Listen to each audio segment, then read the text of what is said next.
Bonjour à tous, bienvenue pour cette dernière conférence de notre cycle de conférences thématiques de l'année 2015-2016. Et aujourd'hui, nous accueillons Nathalie Pijard-Micot, qui est historienne, qui est responsable des archives du musée Curie et qui est l'auteur également de ce livre paru en 2013, Les femmes du laboratoire de Marie Curie, que vous pouvez acheter au musée si vous le voulez. Et l'auteur se fera un plaisir de vous le dédicacer, donc profitez-en aujourd'hui.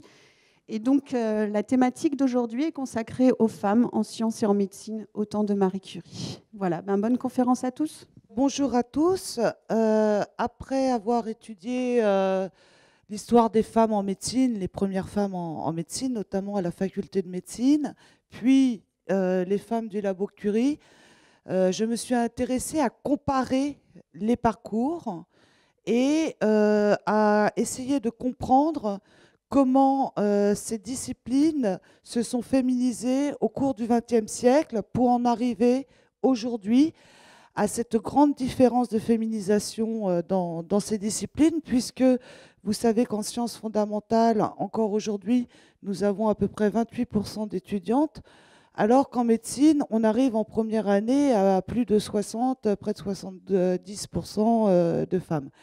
Donc, ce qui m'intéressait, c'était de comprendre d'où venait cette différence.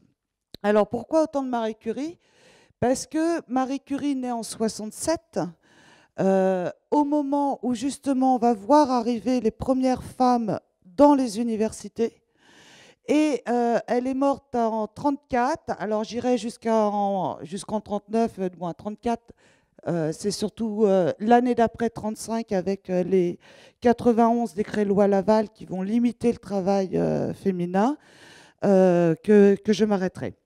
Alors, nous verrons dans un premier temps un petit rappel historique, ces pionnières, comment elles se sont installées, qui elles étaient, quels arguments d'opposition ou de soutien elles ont rencontrés dans la presse, c'est-à-dire pour le grand public, mais aussi dans leur communauté à elles. Enfin, l'évolution chiffrée, comparée de ces femmes en médecine ou en sciences. L'impact de la population étrangère que nous verrons très important, celui de la Première Guerre mondiale. Et enfin, nous nous interrogerons sur deux questions. Quoi après les études? Quelle professionnalisation? Et ensuite, quelles étaient leurs motivations aux unes ou aux autres pour entrer dans une sphère qui jusqu'à présent était masculine? Enfin, une conclusion. Donc, un petit rappel historique, si on veut parler des femmes en médecine ou en sciences, on peut remonter jusqu'à l'Antiquité. Ça, on le sait. Ce n'est pas du tout le propos ici. Ici, c'est le propos sur les femmes qui sont diplômées. Donc, c'est celles qui vont obtenir un papier, un certificat, comme quoi elles ont fait des études supérieures, qu'elles ont intégré une université et que le savoir, leur savoir, est donc sanctionné nationalement, du moins je veux dire par la nation. Alors, donc on commence en 66-67 avec la première, c'est Madeleine Bress, une jeune mère de famille qui en 66, mars 66, arrive à la faculté de médecine et désire s'inscrire. Problème, elle n'a pas ses baccalauréats. À l'époque, il faut 2 baccalauréats pour la médecine, le lettres et le sciences restreintes, elle ne les a pas. Le doyen de la faculté de médecine lui dit allez passer vos baccalauréats et pendant ce temps-là, moi, je militerai pour vous faire admettre à la faculté de médecine. Donc, elle s'en va passer ses baccalauréats. Et juste après, à la rentrée scolaire 66-67, il y a une jeune américaine qui est pharmacienne, qui arrive à s'introduire dans quelques cours de médecine, mais sans être inscrite. Elle s'appelle Mary Putnam, son père est médecin, il a un ami médecin clinicien à la faculté de médecine qui s'appelle le docteur Erard, Hippolyte Erard, et donc Hippolyte Erard va l'autoriser à suivre ses cours, mais va aussi convaincre d'autres professeurs de l'admettre à ses cours. Alors, il y a Benjamin Ball, il y a Camille C, il y en a plein qui vont comme ça, petit à petit, l'accepter dans les cours. Et autre importance, c'est que Hippolyte Erard va l'emmener le soir dans les salons mondains de la communauté médicale et l'appeler bien haut, bien fort, devant tout le monde, chère consoeur, et lui demander son avis médical sur tel ou tel cas, de façon à l'intégrer dans la communauté médicale. Arrive l'année scolaire 67-68, et là, Marie Putnam se dit, bon, c'est bien beau, ça fait 1 an que je fais des études de médecine, maintenant je voudrais pouvoir passer les diplômes, le doctorat. Alors, elle demande à la faculté de s'inscrire en novembre 67, et la faculté va voter à l'unanimité, moins 1 voix, le rejet de sa demande. Puisque ceux qui ont le droit de voter sont des professeurs titulaires et non des agrégés, et c'est souvent chez les agrégés qu'elle avait été admise dans les cours. Quels sont les arguments d'opposition? Le premier qui fait mouche, qui est vraiment fort, c'est de dire que la femme, juridiquement, est irresponsable de ses actes. Donc comment pourrait-elle être responsable dans un acte médical, puisque de toute façon, elle n'a pas de statut juridique. Alors, elle décide quand même de continuer à s'acharner, à s'inscrire à la faculté avec le soutien du doyen. Et le doyen va dire à l'Assemblée des professeurs, mais voyez-vous, pour Madeleine Bress, j'ai déjà fait des démarches, elle va revenir. Et l'impératrice Eugénie, qui a une nièce qui veut faire aussi médecine, a convoqué le Conseil des ministres, et ce Conseil des ministres a accepté l'inscription théorique de Madame Bress. Donc, Marie Putnam décide d'aller voir le doyen fort de ce savoir et de se réinscrire en mars. Et là, le doyen Wurtz lui dit « Surtout, ne demandez pas au professeur. Si vous me demandez à moi, je suis obligé de convoquer l'Assemblée des professeurs. Et là, ça sera encore un rejet. Donc, demandez directement au ministre de l'Instruction publique et des cultes, qui s'appelle Victor Duruy. Ce que fait Marie Putnam, et elle obtient le droit de s'inscrire pour l'année scolaire 68-69. Et c'est cette année scolaire-là où 4 jeunes femmes vont s'inscrire en même temps pour cette année scolaire à la faculté de médecine. C'est les 4 premières.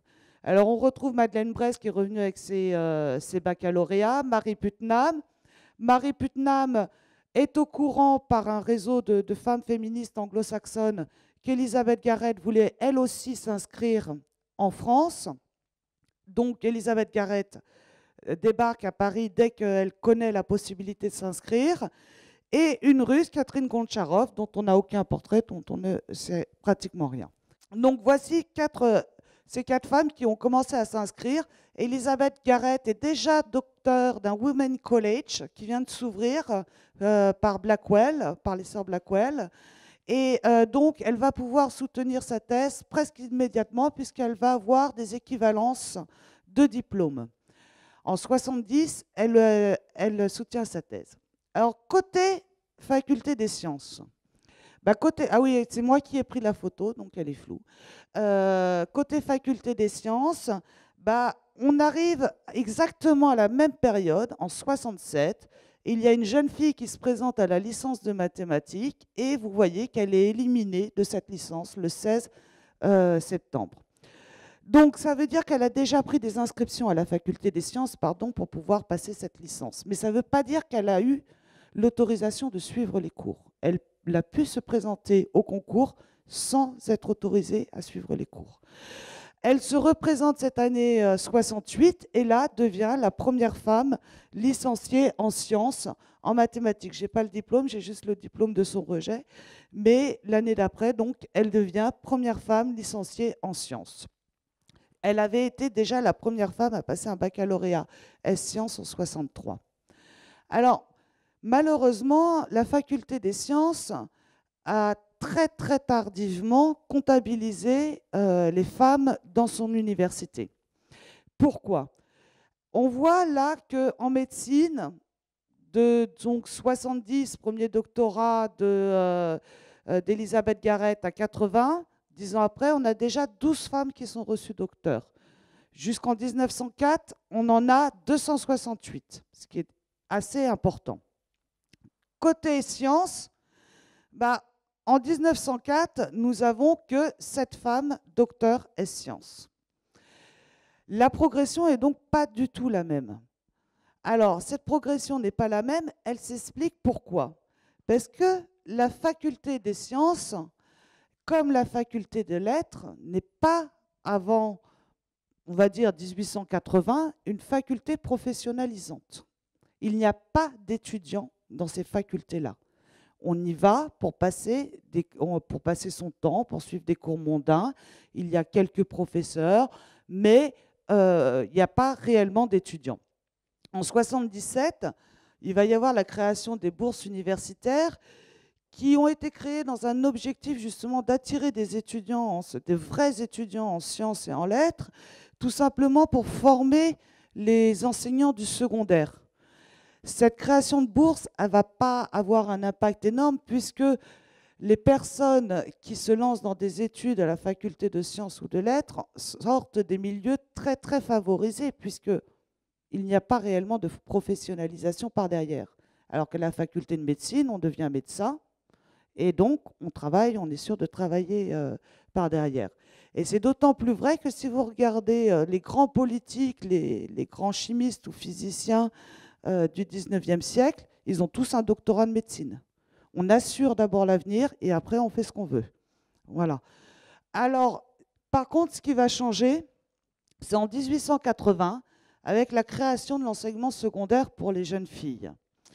Tout ça, ça va changer. Pourquoi? Parce qu'en même temps qu'on va créer cet enseignement secondaire pour jeunes filles, il va falloir former des professeurs pour leur enseigner les différentes matières de l'enseignement secondaire. Et si on forme des professeurs féminins pour les filles, très spécialisés, on va demander le même niveau dans les lycées et les collèges de garçons.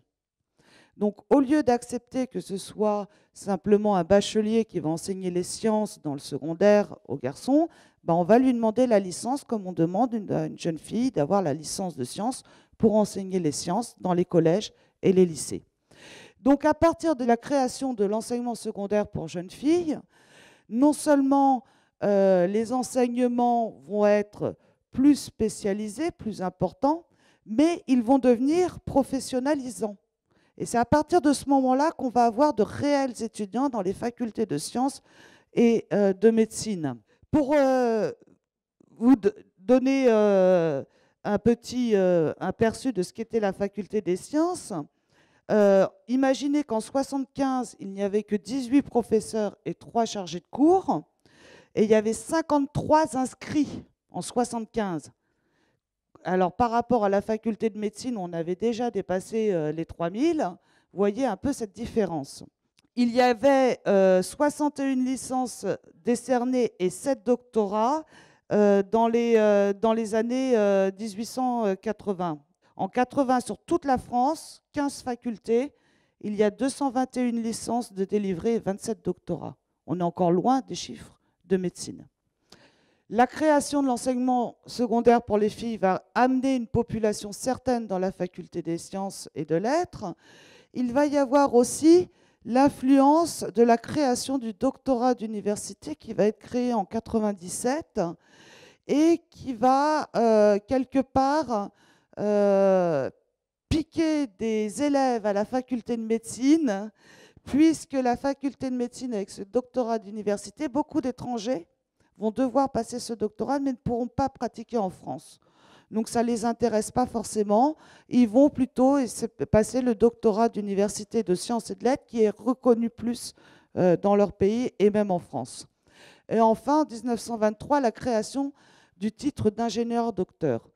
Alors, toutes ces créations de diplômes, mais aussi de possibilités d'avoir un travail après les études, vont faire que la faculté des sciences, qui recevait en fait que des mondaines, surtout depuis 1968, avec la création des cours secondaires pour jeunes filles de Duruy à la Sorbonne, et puis de jeunes gens qui s'ennuyaient un peu, eh ben, ils vont devenir de vrais étudiants.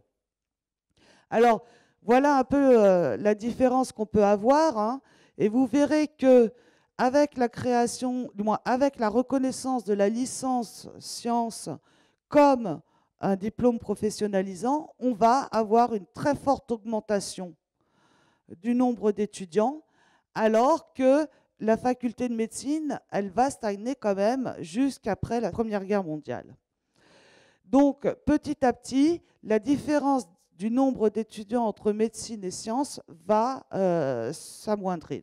Les arguments d'opposition que vont rencontrer les premières femmes, ça va être surtout à la faculté de médecine, puisque c'est là qu'elles vont être le plus nombreuses. Et c'est surtout à une époque où, justement, à la clé, il y a le diplôme de docteur et donc la possibilité de pratiquer la médecine. Tous les arguments d'opposition que l'on va retrouver pour les étudiantes en médecine, on peut les voir dans un seul texte, qui est le rapport de la soutenance de thèse de mademoiselle Schultz, une Polonaise, lors de sa soutenance de thèse en 89, et c'est le rapport de Charcot, Jean-Martin Charcot, qui est le grand neurologue. Alors, ils sont basés sur principalement 3 axes. L'esthétique, la médecine, c'est pas beau, les jeunes femmes sont jolies, ça va pas ensemble. Le physiologique, quand elles seront enceintes, elles ne pourront pas s'approcher du malade. Quand elles auront leurs règles et qu'elles devront prendre soin d'elles, eh ben, elles ne pourront pas aller travailler, etc. L'intelligence, bah oui, puisqu'il faut avoir une intelligence ouverte et prompte, une instruction solide et variée, ce que n'ont pas les jeunes filles.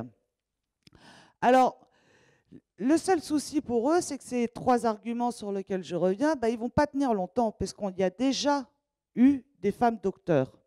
Alors Charcot va dire oui, c'est vrai. Il y a, certaines ont prouvé que ce n'était pas vrai, mais elles sont une exception. Voilà.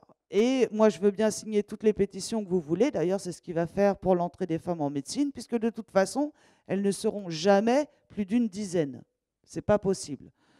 Donc, malgré tout, devant les premiers succès, on va passer d'arguments d'opposition qui sont physiologiques à des arguments sociaux. Donc le rôle social à la morale. Pour être une femme en médecine, il faut renoncer au mariage, il faut faire taire son cœur, étouffer ses instincts, et donc elle parviendra à le faire. Puisqu'il y a des exceptions qui parviennent, elles parviennent à le faire. Mais dans ces cas-là, elles ne sont plus une femme, elles ne représentent plus la féminité. L'être moral aura subi une transformation absolue, restera l'être physique. Et puis, même quand ils disent l'expérience est faite, qu'est-ce qui nous reste comme objection? L'exercice de la profession est absolument incompatible avec sa vie de femme. Alors,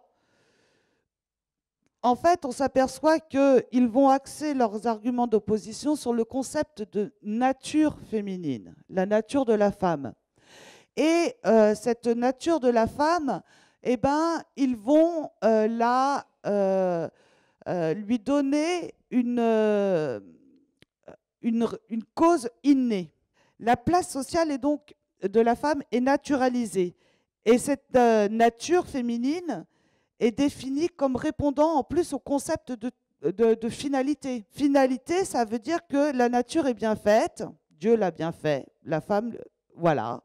Elle est douce, elle est mère, elle est sensible, et c'est ça qui va donner son rôle social dans la société. C'est ça qui va déterminer son rôle. En parlant de monstres, d'êtres douteux, hermaphrodites, la presse va supposer donc que ce n'est pas la société qui confère une place définie à la femme, mais que c'est sa nature qui lui impose sa condition sociale. Donner un caractère naturel aux rôles sociaux, que ce soit dans une répartition sexuelle des rôles sociaux, mais aussi dans une répartition raciale, on le voit à l'époque, et même encore malheureusement aujourd'hui, ou dans la répartition des classes sociales, c'est des arguments qui font mouche à l'époque. C'est logique. On est né pour ça, et la preuve, c'est qu'on est comme ça, et donc on doit avoir tel rôle dans la société. Voilà. Donc ça, c'est les arguments d'opposition que vont rencontrer les jeunes filles. Mais il va y avoir quand même des hommes, beaucoup d'hommes d'ailleurs, qui ne sont pas forcément scientifiques, qui vont regarder les arguments et qui vont dire bon, c'est quand même bizarre. Vous admettez qu'une femme peut être prostituée, vous admettez qu'une femme peut être sage-femme, ouvrière, mais vous n'admettez pas qu'elle puisse être médecin. Donc vous admettez qu'elle sorte de chez elle pour aller travailler, donc même qu'elle soit enceinte, même qu'elle ait ses règles, on ne se demande pas si sur les chaînes de production ou dans les mines, une femme est enceinte ou pas.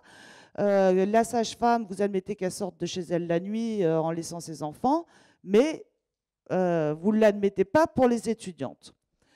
Alors la communauté médicale va avoir un argument de force qui est de dire mais ce n'est pas les mêmes personnes, ce n'est pas les mêmes jeunes filles. Les jeunes filles qui s'inscrivent à la faculté de médecine, ce sont des filles qui viennent toutes de la haute bourgeoisie et qui avaient donc les moyens de rester chez elles et d'être de vraies mères au foyer. Alors que l'ouvrière, la sage-femme ou la prostituée, c'est par obligation sociale qu'elle y va. Et même si c'est contre nature, elle est obligée d'y aller.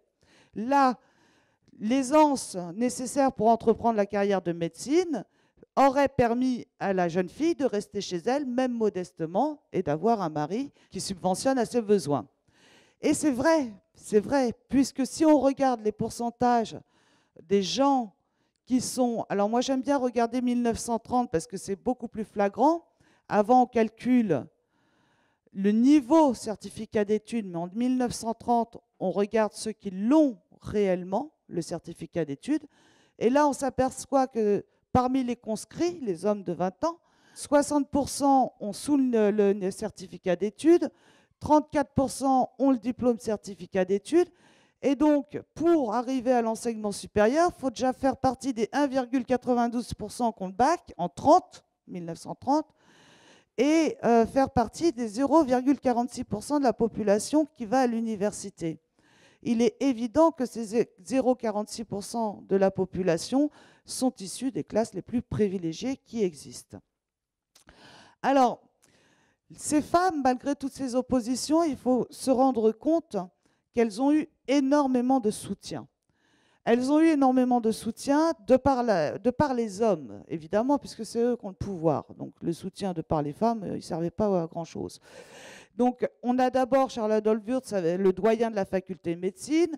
On a ces agrégés qui deviendront des grands professeurs, même des doyens de faculté, comme Landouzy, Broca, Benjamin Ball, Louis Chiera, mais aussi des médecins politiques. C'est-à-dire des hommes qui ont arrêté la médecine pour faire de la politique, comme Georges Martin, préfet, qui, lors de la bataille de l'internat, toutes les séances de l'assistance publique des hôpitaux, il va dire et on vote d'accord pour que les femmes intègrent l'internat, et à chaque fois à usure. Des chimistes qui ont fait médecine et qui sont aussi politiques, puisque Charles Lotte, qu'on connaît pour avoir créé l'école municipale de physique-chimie industrielle où Pierre et Marie Curie ont découvert le polonium et le radium, Charles Lotte est aussi adjoint à la mairie de Paris, et c'est lui qui va poser une mention à la mairie de Paris pour obliger l'assistance publique des hôpitaux à accepter les femmes à l'internat. Et enfin, le préfet Eugène Poubelle, dont on connaît les poubelles, mais dont on ne connaît pas forcément le rôle qu'il a eu pour imposer les femmes dans les médecins dans les administrations et à l'internat. Du côté de la faculté des sciences, on s'aperçoit que les choses ne se passent pas pareil. Bizarrement, il n'y a pas d'opposition. On ne peut pas trouver d'article de presse sur ces premières femmes étudiantes à la faculté des sciences qui dénotent une grosse opposition, à part dans la presse d'extrême droite. Mais sinon, on ne voit pas d'opposition. Et d'ailleurs, on s'aperçoit qu'au contraire, à chaque fois qu'on voit un article relevant le succès d'une de ces femmes à un examen, on s'aperçoit que là, il n'y avait que de la jeunesse des écoles, c'est-à-dire des étudiants hommes, et qu'elle a été très applaudie d'avoir été admise au baccalauréat de sciences. On le voit aussi là, hein, que ce soit dans les variétés, la rubrique des chiens écrasés, ou au contraire que ce soit dans des articles. Les articles relatant les réussites des premières femmes à la faculté des sciences notent toujours le soutien de l'assistance. Encore Amélie Leblois, première femme docteur en sciences. On voit, alors Amélie Leblois, c'est aussi une personne, on n'a pas de visage, on ne sait pas encore à quoi elle ressemble, mais elle a été la première docteure en sciences. Et là aussi, l'assistance a témoigné de sa sympathie. Il est vrai que le principal soutien qu'ont eu ces femmes, contrairement à ce qu'on peut croire, venait des étudiants. Il est vrai aussi que pendant la campagne de l'internat, là, quelques étudiants, une vingtaine ou un peu plus d'étudiants, se sont vraiment battus pour que les femmes ne puissent pas accéder à l'internat. On a brûlé l'effigie de Blanche-Édouard Pillet dans la rue. On leur lançait des projectiles pendant les cours, on les huait pour qu'elles sortent des cours, etc. Mais tant qu'elles étaient étudiantes vers le doctorat, ce sont les étudiants qui les ont soutenues, le principal. Alors pourquoi cette différence? Par exemple, quand Marie Putnam suivait les cours de médecine et ne pouvait pas accéder à certains cours, c'était les étudiants qui prenaient des notes et allaient lui restituer les cours de façon à ce qu'elle puisse passer son doctorat. Les étudiants en général, ils ne parlent pas de nature féminine. Ils parlent d'égalité, mais pas d'égalité de droit à exercer la médecine ou à faire des sciences, mais d'égalité de compétences. Et là, c'est différent. Parce qu'à partir du moment où on parle d'égalité de compétences, il n'y a plus rien qui justifie une répartition sexuée des rôles sociaux. Et donc, ils le disent bien, ils sont fondés à croire que l'infériorité générale des aptitudes de la femme par rapport à l'homme a pour cause essentielle la différence d'éducation. S'il y avait une même éducation, il n'y aurait pas de différence. Alors pourquoi ces étudiants qui ne sont pas forcément les mêmes ont attaqué les premières femmes médecins au moment de l'internat? Tout simplement parce que l'internat, il y a peu de place. Et un interne, il est payé, logé, nourri, et la bataille est très dure pour avoir un tel poste. Or là, la femme devient une concurrente professionnelle. Tant qu'elle n'est pas une concurrente économique, elle est acceptée. Dès qu'elle est une concurrente économique et professionnelle, là, on commence à discuter de sa validité, de son bien fondé, de son existence. Si maintenant on revient à notre comparaison entre science et médecine, malgré l'opposition qu'ont les femmes en médecine, elles progressent en nombre, en pourcentage par rapport aux étudiants, petit à petit. En sciences, dès qu'il y a cette possibilité d'être enseignante scientifique dans les collèges et les lycées nouvellement créés par l'Éducation nationale, on voit que la progression est beaucoup plus rapide. Si bien que on arrive à l'après-guerre, et même en 1905, à un pourcentage d'étudiantes parmi les étudiants plus important en sciences qu'en médecine.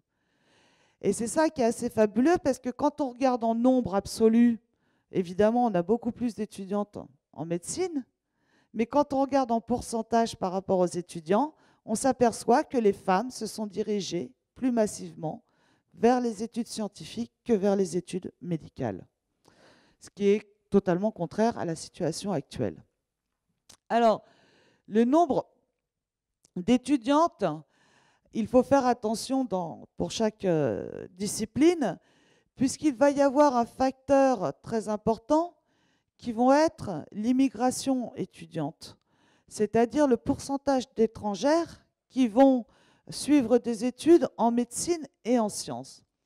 Quand on regarde pour la médecine, on s'aperçoit que, en gros, si on regarde les chiffres, c'est les étudiantes étrangères qui vont faire le quota des étudiantes en général.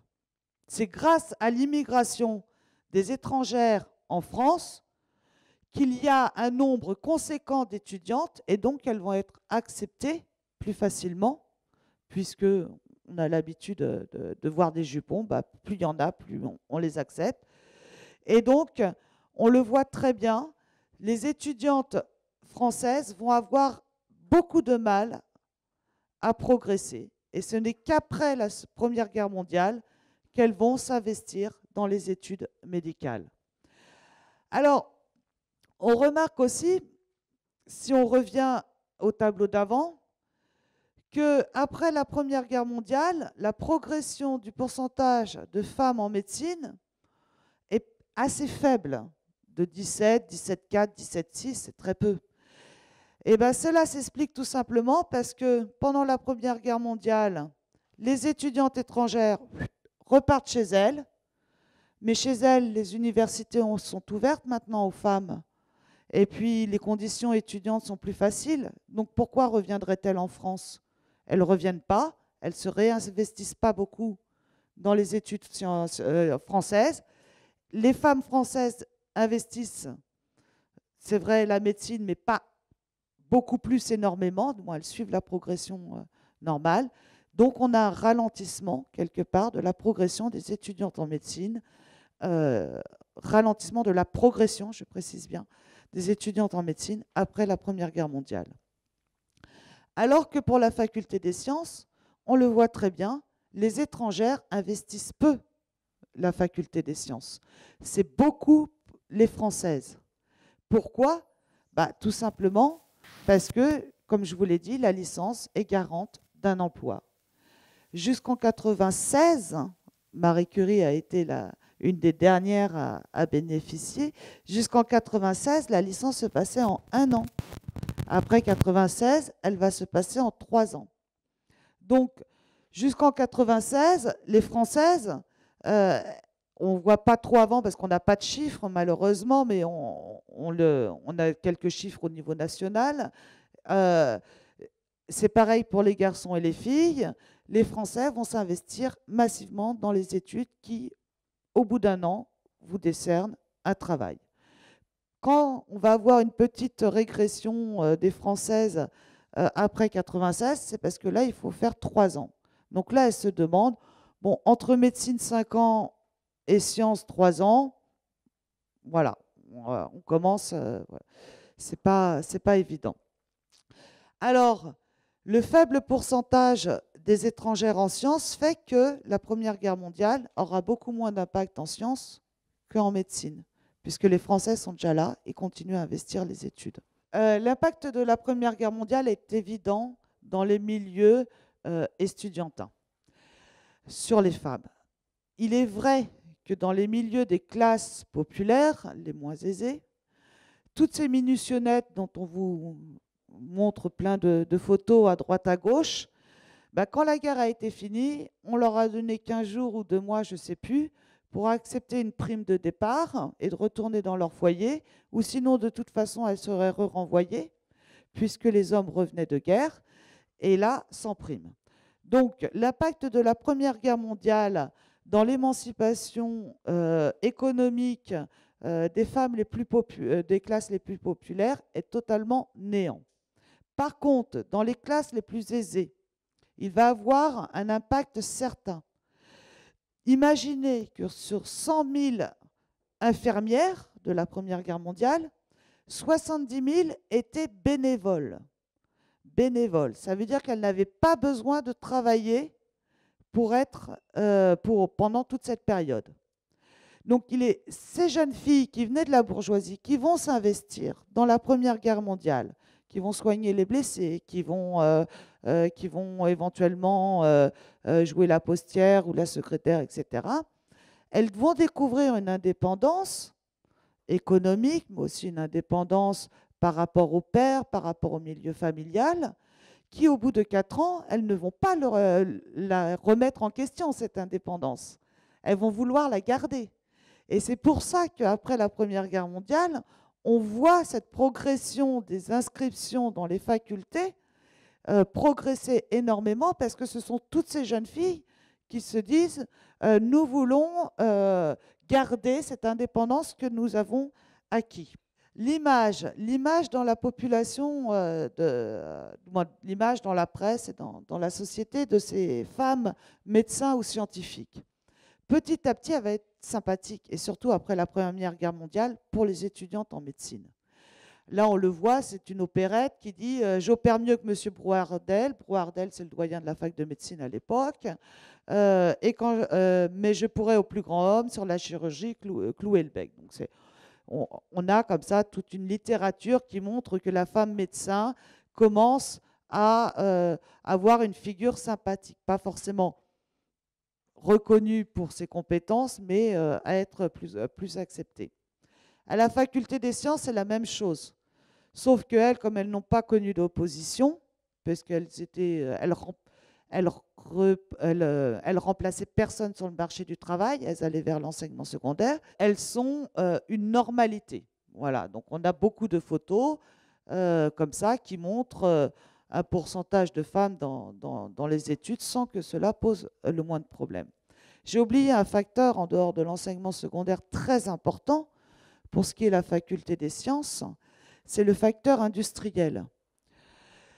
À la fin du 19e siècle, au début du 20e siècle, se développe toute une industrie de pointe très importante, avec l'électricité, les voitures, mais surtout la chimie de synthèse, les médicaments, les colorants, les appareils photo, les choses comme ça, qui nécessitent un personnel qualifié.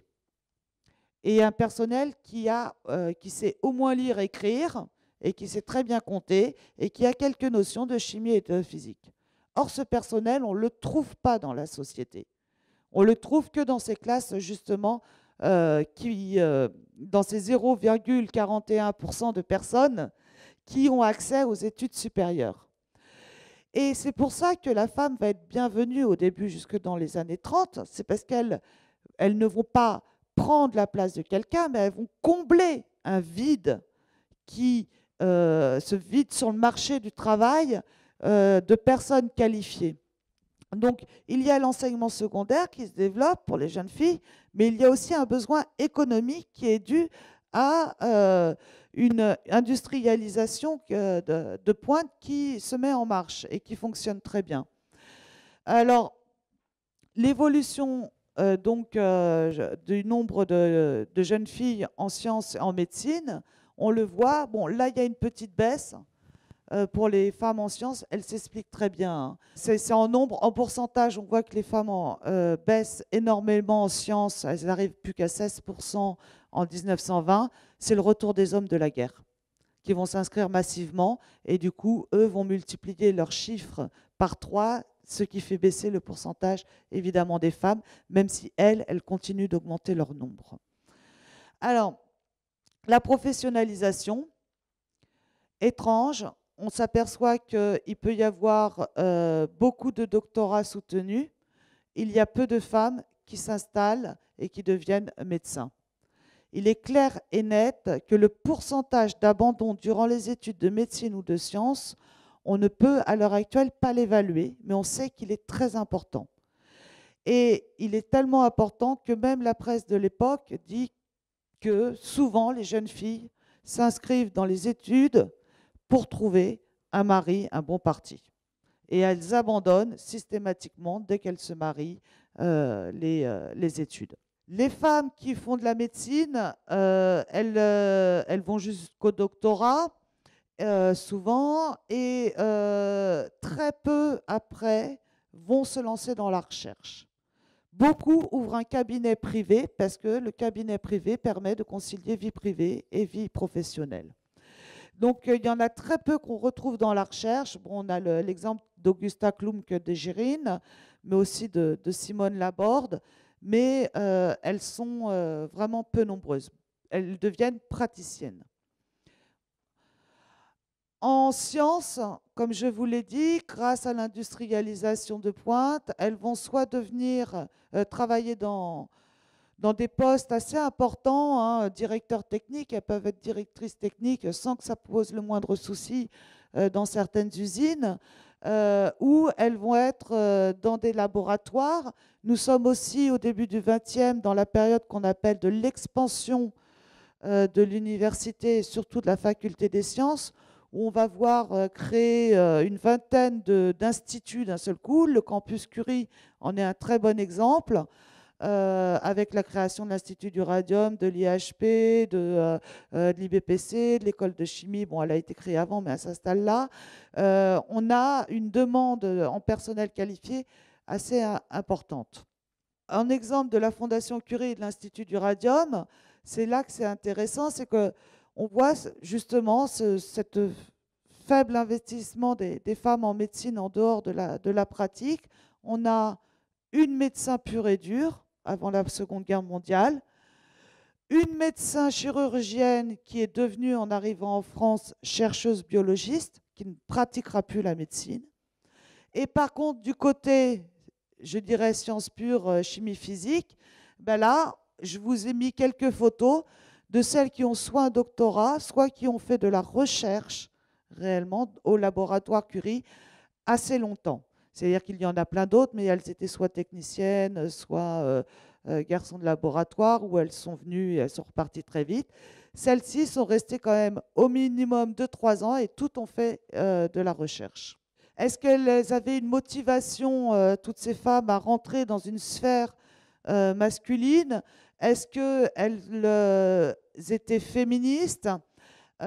Si on regarde les étrangères, bon, c'est évident qu'elles venaient en France pour un combat féministe, c'est-à-dire qu'elles refusaient l'enseignement des Women College qui leur enseignaient la gynécologie, la pédiatrie, mais pas la gastro, etc. Et elles veulent la mixité des enseignements. Les Polonaises, c'est la même chose. Caroline Schulz, dans sa thèse sur les femmes médecins, parle de victoire remportée. Corinne Putnam deviendra une grande militante américaine en pédiatrie aussi. Par contre, chez les Françaises, non. Chez les Françaises, il est clair et net qu'à part quelques exceptions comme Madeleine Pelletier, les étudiantes et les femmes médecins ne pensent pas pénétrer une profession masculine. Elles pensent que cette profession est féminine. Pourquoi? Parce que la médecine, c'est le soin. Le soin, c'est la femme, c'est la mère. Donc, il n'est pas question pour elles d'entrer dans une profession masculine, mais de dire que la médecine est une profession féminine.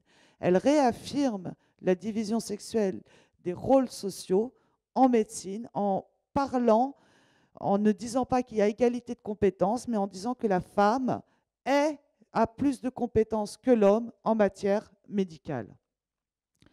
Et on le voit très bien, la première femme française docteur, hein, j'estime en effet que la femme, quelque situation qu'elle occupe, ne doit jamais perdre les attributs de son sexe. On parle des attributs, on parle de nature féminine. Et c'est intéressant de voir que c'est totalement contraire au discours que tenaient les étudiants pour les défendre, qui eux parlaient d'égalité de compétences.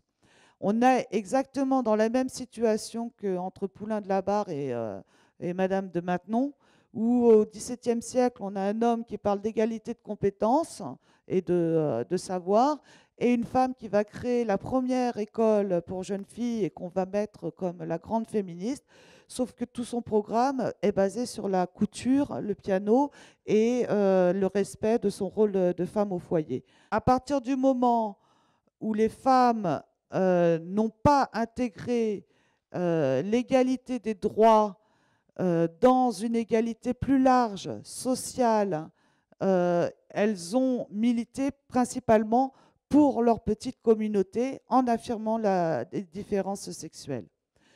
Pour les sciences, là aussi nous avons de grandes féministes, hein, mais on remarquera aussi qu'elles sont étrangères. Et il est vrai qu'à part encore quelques exceptions, Clémence Royer dans une moindre mesure par exemple, on ne trouve pas de féministes chez les scientifiques avant Irène Joliot-Curie. Elles ne vont pas se poser la question. Elles sont dans leur communauté privilégiée et elles vont parler de leurs difficultés de lier leur rôle de femme au foyer, de mère et leur travail professionnel. Elles vont parler de leurs difficultés d'atteindre des postes aussi haut placés que des hommes qui ont les mêmes diplômes qu'elles, mais il n'y va pas y avoir de recherche et de combat pour l'égalité en général des sexes au niveau social. Et c'est d'autant plus vrai que là, je vous montre un article de l'Écho de 35 pour finir. L'Association générale des étudiantes va mener une grande enquête auprès des étudiantes en 35. Pourquoi poursuivez-vous des études? Croyez-vous que certaines professions pourraient être réservées? Comment conciliez-vous votre vie intellectuelle et votre rôle au foyer? Songez-vous à préparer l'ascension politique et sociale de la femme? Les réponses sont claires. Certaines professions ne doivent pas leur être réservées puisqu'elles le sont de par la nature de la profession, déjà.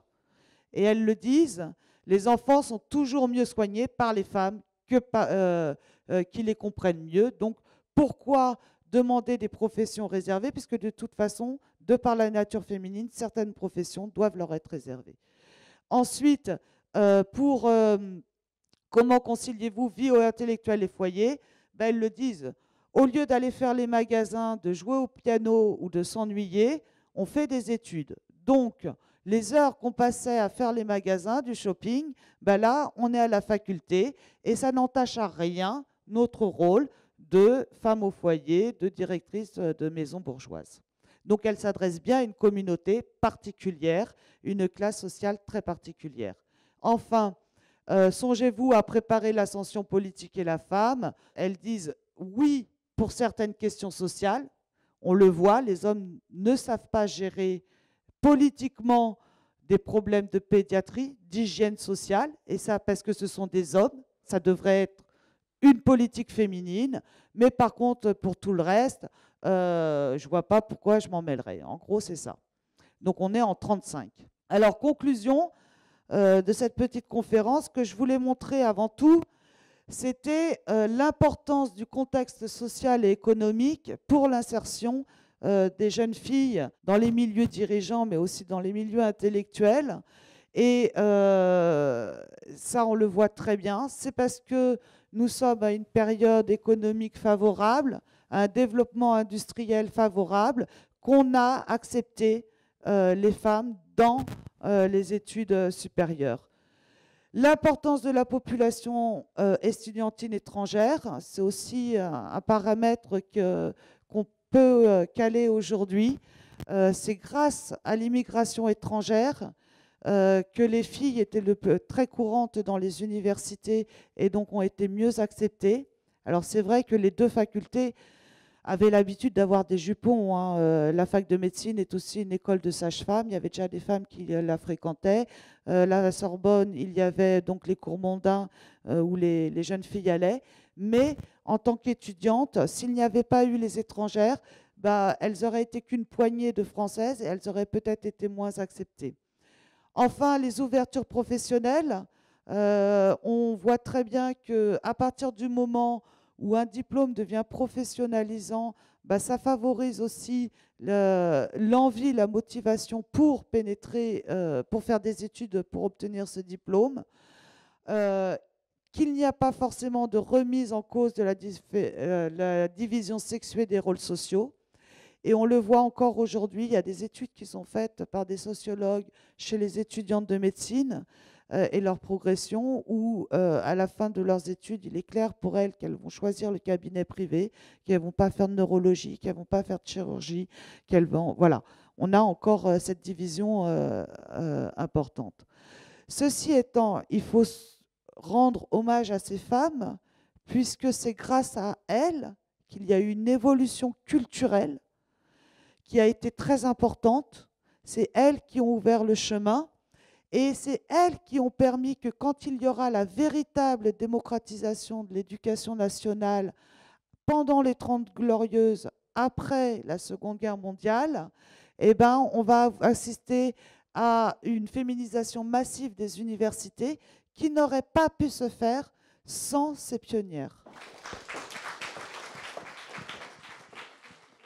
Dans votre exposé, il y a une chose que vous n'avez pas repris au niveau de la conclusion, mais qui m'a paru intéressante, c'est l'influence de la Première Guerre mondiale sur le fait que vous avez indiqué un certain nombre de femmes sont venues s'occuper d'un certain nombre d'aspects médicaux.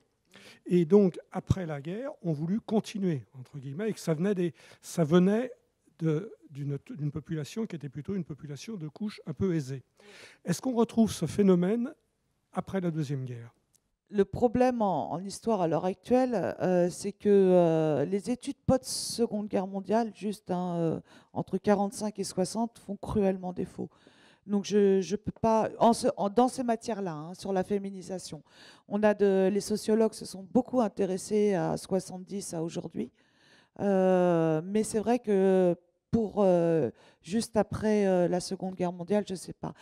Ces jeunes filles qui ont été infirmières, hein, principalement pendant la Première Guerre mondiale, elles ne se sont pas forcément lancées dans les études médicales. On en retrouve beaucoup dans les études scientifiques et même littéraires après. C'est ça qui est assez intéressant. Et c'est ça qui permet de dire que ce n'est pas tant le soin qui leur a plu et qu'elles veulent continuer, c'est vraiment l'indépendance qu'elles ont connue à cette époque-là. Je voudrais poser une question à propos de Madeleine Pelletier, puisque c'est une des rares femmes médecins féministes. Et ce que je trouve rudement intéressant, c'est qu'elle est en même temps psychiatre. Peut-être pense-t-elle que justement, cette question de répartition de la médecine qui devrait être réservée aux femmes parce quand elles s'occupent seulement des femmes et des enfants, ben c'est vraiment une question strictement mentale. Alors, Madeleine Pelletier est un personnage vraiment atypique et très intéressant. Alors déjà, elle est devenue, je suis désolée Edith, elle est devenue psychiatre après avoir fait un chemin de médecin féministe pur et dur. Effectivement, elle est devenue psychiatre. Son engagement social a été avant sa reconnaissance comme psychiatre. Mais peut-être effectivement que c'est parce qu'elle condamnait l'héritage culturel qui faisait qu'on définissait la nature, une nature de la femme, comme ci, comme ça, et qu'on en faisait quelque chose, une cause logique à un rôle social, qu'elle est devenue psychiatre. Mais pourtant, il n'y a pas longtemps, j'ai lu la très bonne biographie qui a été écrite sur elle, et je n'ai pas vu ce genre d'explication. Mais c'est possible. Le démarrage de la féminisation après la Première Guerre mondiale, là où il me semble, d'après ce que vous dites, qu'il y a une lacune dans l'histoire, c'est que de mon point de vue, c'est vraiment justement la période 45-70, moi en tant que chercheur, où j'avais vraiment l'impression qu'il y avait une explosion et une évolution extraordinairement rapide du problème. Et c'est justement à partir de 70 que, tout au moins, par exemple, dans l'accès, dans la recherche, pas tellement dans le recrutement, mais plutôt dans l'accès aux positions de direction, où j'ai trouvé qu'il y avait un frein. D'ailleurs, ceci pour dire que je pense que la période que vous semblez dire un peu absente dans l'histoire, la période de juste après-guerre, c'est pour moi la période où vraiment il s'est passé le plus de choses concernant les progrès, au moins dans le domaine de la recherche, dans le rôle des femmes. Je pense qu'il y a eu effectivement un ralentissement et notamment un frein, hein, le fameux plafond de verre, s'est créé à partir du moment où le pourcentage de femmes devenait très important et qu'on entre dans une soi-disant crise économique, la crise du pétrole de 73. La période juste après, je sais qu'à partir des années 60, la diversification des études en général, mais aussi des études scientifiques avec la création du doctorat en biologie, du moins dans différentes matières, toute cette réforme de 67, je crois, et puis les grandes écoles qui vont être créées pour le commerce, va faire que les sociologues émettent cette hypothèse que la création des autres filières, sociologie, psychologie, biologie et commerce, vont faire que les femmes vont plus se diriger vers ces études-là et vont délaisser les sciences. Et c'est à ce moment-là, effectivement, c'est les fins des années 60, hein, que non seulement on va avoir moins de recrutement scientifique pour les femmes, du moins que la progression va être plus lente, on va dire, parce qu'il y en a de plus en plus quand même, mais comme elle va être quand même, elle aura été quand même très importante avant, on arrive à un pourcentage de femmes très important, et là, elles sont concurrentes, elles deviennent concurrentes dans les postes les plus hauts. Mais c'est une explication qu'on suppose. Dans les familles, on parle toujours de ces infirmières de la Croix-Rouge qui avaient l'air d'être tombées sur le tas pour les deux guerres. Alors, elles ont, après, fait des études, elles sont devenues vraiment infirmières. Sinon, pour les sages-femmes, c'est toujours flou. On parle toujours des sages-femmes qui avaient travaillé sur le tas. Par avant, enfin, avant, il y avait vraiment formation, c'était... Oui. Non, non, il y avait le diplôme d'infirmière la Croix-Rouge était en fait a toujours été, depuis qu'elle a été créée, mobilisable immédiatement. C'était la force de la Croix-Rouge, c'est que la Croix-Rouge a été mobilisable, organisée beaucoup plus rapidement que le service de santé aux armées, par exemple. Donc il y a eu des formations de masse d'infirmières très rapidement. On le voit, Irène Joliot, elle arrive en novembre 14, en mars 15, elle a son diplôme d'infirmière. Après, Marie Curie va former des infirmières, elle en forme plus de 117, sans compter le docteur Nicole Girard-Mangin qui va en former. Donc oui, elles sont formées, elles ont un diplôme. Maintenant, il existe plusieurs sortes d'infirmières. Il y a des infirmières spécialisées en radiologie, des manipulatrices, des infirmières spécialisées. Il va y en avoir pour les gaz. On va les former pour soigner les hommes gazés.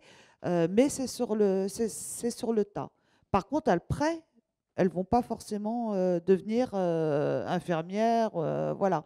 On en a même moi, dans le corpus des femmes du labo, c'est une scientifique. Donc elle est purement scientifique, elle veut passer la grecque de sciences, etc., qui va former avec Marie Curie des infirmières en tant que scientifique, en tant que physicienne, qui ne va pas du tout soigner pendant la guerre et qui pourtant, elle, par la suite, va devenir directrice d'un hôpital-école pour les infirmières et continuer toute sa carrière là-dedans. Mais l'inverse est aussi complètement réciproque. Beaucoup vont aller en lettres. Beaucoup de ces femmes vont aller en lettres. Voilà. Bon, ben super.